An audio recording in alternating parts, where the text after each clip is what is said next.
दिल्ली सरकार में मंत्री रहे राजकुमार आनंद ने गुरुवार को दिल्ली के एलजीवी के सक्सेना से मुलाकात की। वहीं एलजी से मुलाकात करने के बाद राजकुमार आनंद ने मीडिया से रूबरू होते हुए कहा कि मुझे इस्तीफा दिए हुए लगभग 15 से 20 दिन हो गए हैं और उसका स्टेटस क्या है। साथ ही दलित समाज के मुद्दों को लेकर दिल्ली के एलजी वी.के. सक्सेना से बात की। साथ ही दिल्ली महिला आयोग के अध्यक्ष एक दलित समाज की महिला होनी चाहिए, ताकि जब दलित समाज की महिला अध्यक्ष होगी तो ज्यादातर जो महिलाएं होती हैं, पीड़ित जो होती हैं, उसमें कमजोर, दलित, वंचित उस वर्ग की महिलाएं होती हैं और उनकी बात समझने के लिए दलित महिलाएं रहेंगी तो काफी अच्छा रहेगा। साथ ही राजकुमार आनंद ने क्या कुछ लोगों से चर्चा की, सुनिए।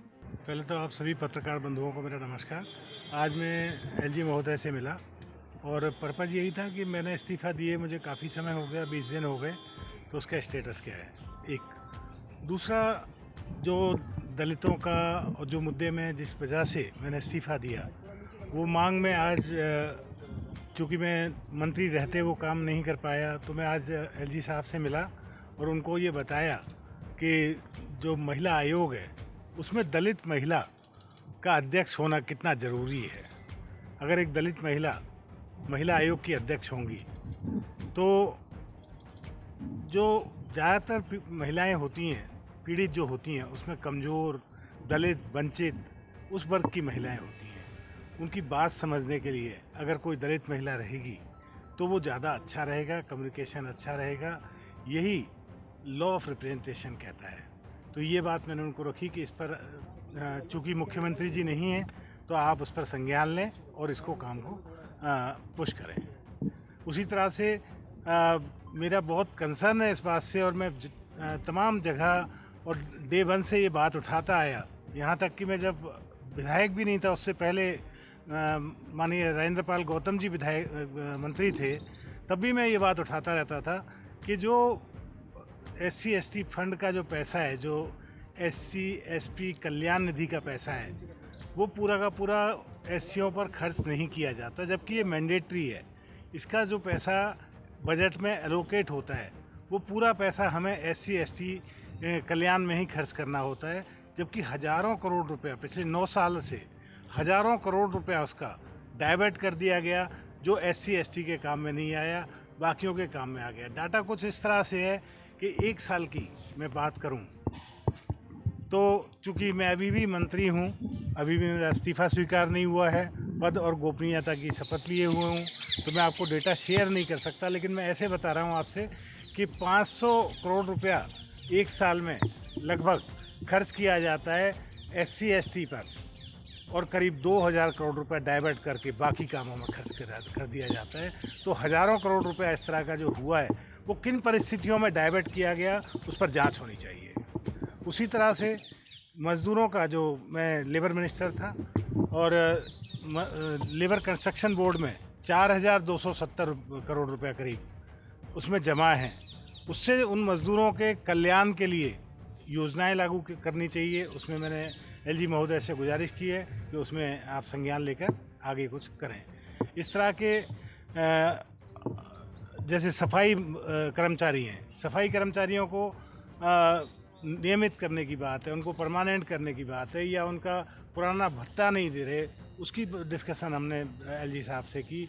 एक ये भी किया कि जब सफाई कर्मचारी रिटायर हो जाते हैं, गुजर जाते हैं, काम करते करते मौत हो जाती है, तो उनके किसी परिवार के किसी आश्रित व्यक्ति को नौकरी की व्यवस्था नहीं की जा रही दिल्ली में, उस पर काम होना चाहिए। तो एलजी साहब को इस बारे में बात की गई।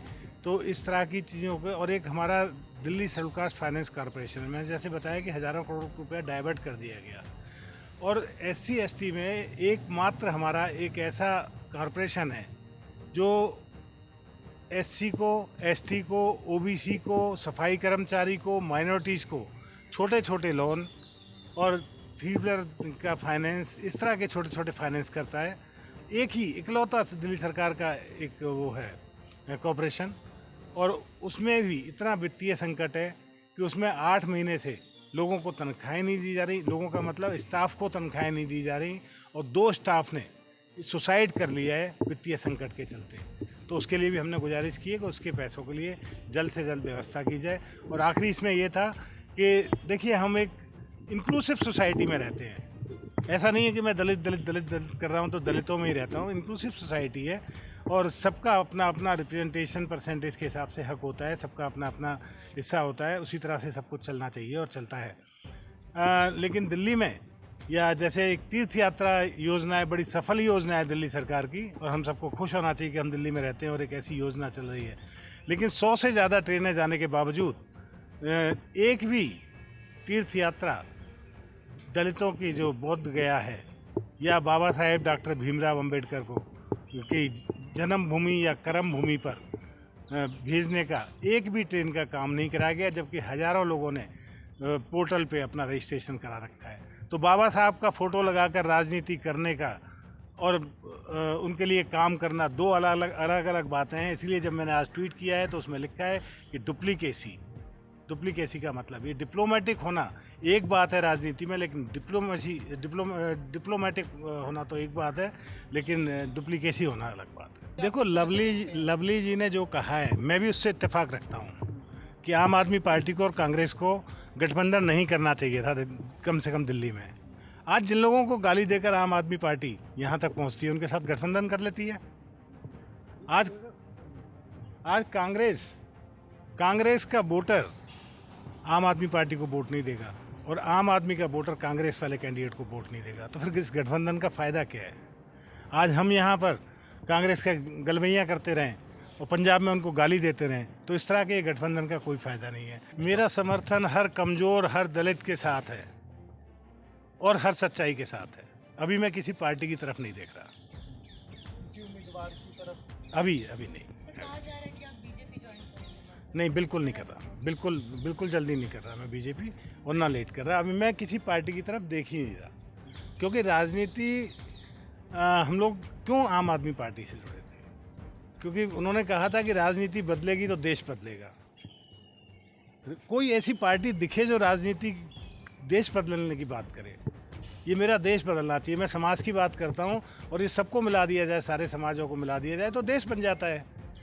तो जब हम देश की बात करते हैं और सब लोग, ऐसी पार्टी कोई मिल जाए जो देश की बात करे, सारे समाजों को लेकर साथ चले। आज देखिए, उत्तराखंड के लोग हैं, दिल्ली में 25 लाख उत्तराखंड के लोग रहते हैं, 12% आबादी उत्तराखंड के लोगों की है, और उत्तराखंड वालों को एक एमएलए नहीं बनाया जाता।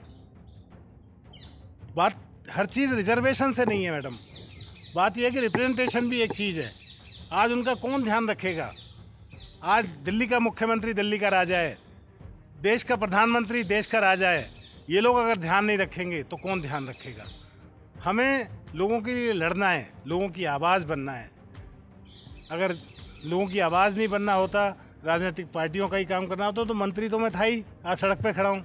मज़दूरों के लिए हमने उनकी वोकेशनल ट्रेनिंग के लिए, उनके बच्चों की वोकेशनल ट्रेनिंग के लिए फाइल साइन की थी।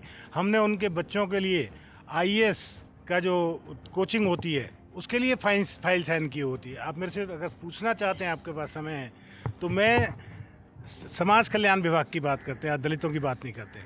समाज कल्याण विभाग में मैं 80% से ज़्यादा जो डिसेबल लोग होते हैं, जो बिल्कुल खटिया से उठ नहीं पाते, उनके लिए मैंने एक स्कीम बनवाई।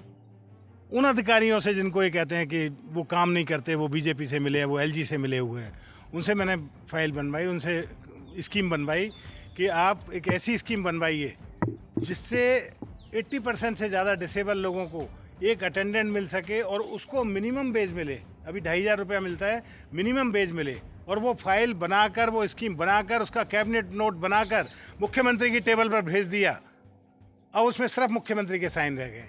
आप मेरे से काम करने की बातें मत करिए मैडम, सिर्फ मैं काम करने के लिए आया हूँ, मेरा और कोई उद्देश्य राजनीति में आने का नहीं था। बहुत बहुत धन्यवाद, आप लोगों का शुक्रिया। इसी तरह की तमाम खबरें और अन्य अपडेट्स के लिए बने रहिए हमारे साथ और देखते रहिए punjabkesi.com।